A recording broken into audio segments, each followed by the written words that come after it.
وہ بدر و احد ہو خندق کا مقتل، وہ جنگ جمل ہو یا میدان کربل، یہ تاریخ دیتی ہے، یہ تاریخ دیتی ہے، یہ تاریخ دیتی ہے ہر دم گواہی، یہ تاریخ دیتی ہے ہر دم گواہی کہ میدان کوئی بھی ہارا نہیں ہے،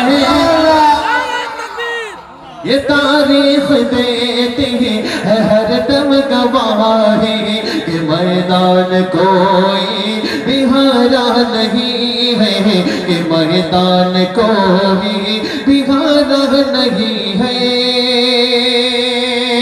آئیے دوستو، حضرت مولانا کی فرمائش پر معتبر شخصیت ہے تو معتبر کلام بھی پیش کرنا پڑے گا۔ حضرت بالکل نئی نعت پاک ہے، مطلع دیکھیے گا، دعائیں چاہتا ہوں ملاحظہ فرمائیں۔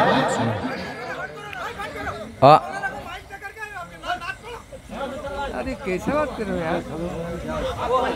آستے خاموش، کیا تم بات کر رہے ہو یار؟ ارے کیا کر رہے ہو تم نے؟ دیکھو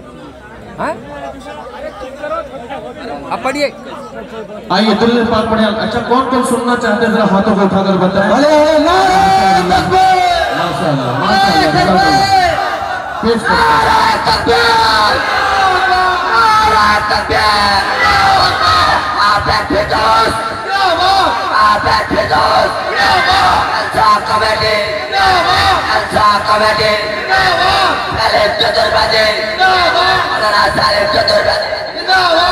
ماشاءاللہ جزاک اللہ۔ پڑھتا ہوں دوستوں ملاحظہ فرمائیں کہ جلوہ کبریاء، جلوہ کبریاء دیکھتے دیکھتے، جلوہ کبریاء دیکھتے دیکھتے، جلوہ کبریاء دیکھتے دیکھتے، اپنے رب کی عطا دیکھتے دیکھتے، جلوہ کبریاء دیکھتے دیکھتے، جلوہ کبریاء دیکھتے دیکھتے، اپنے رب کی عطا دیکھتے دیکھتے، کہ جلوہ کبریاء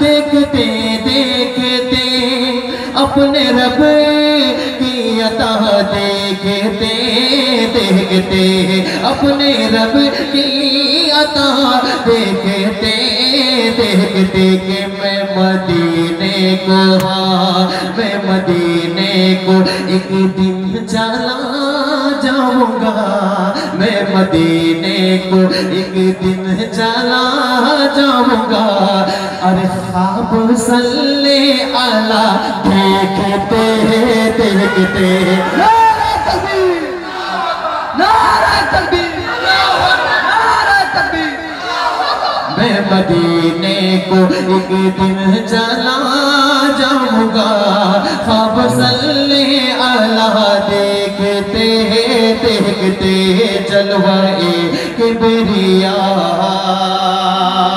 اور حضرت ہی کے حوالے سے شعر پیش کرتا ہوں، دیکھیے گا حضرت الہامی شعر ہے، ملاحظہ فرمائیں کہ فرش سے عرش تک،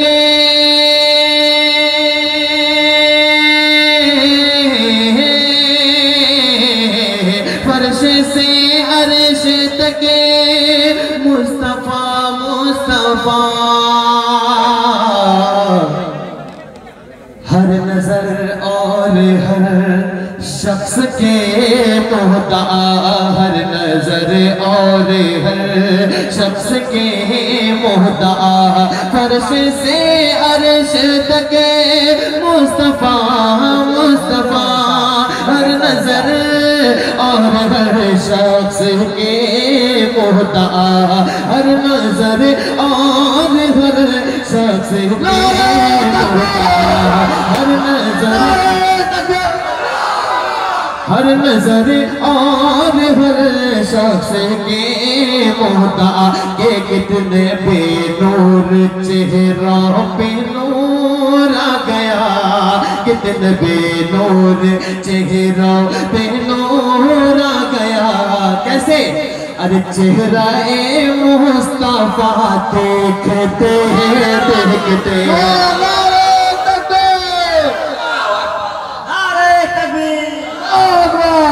جزاک اللہ کہ کتنے بے نور چہروں پہ نور آ گیا چہرہ مصطفیٰ دیکھتے دیکھتے چہرہ مصطفیٰ دیکھتے دیکھتے اور مولانا عبدالعزیز صاحب مقطع پیش کر رہا ہوں دیکھیے گا کہ دیکھے کوثر کوئی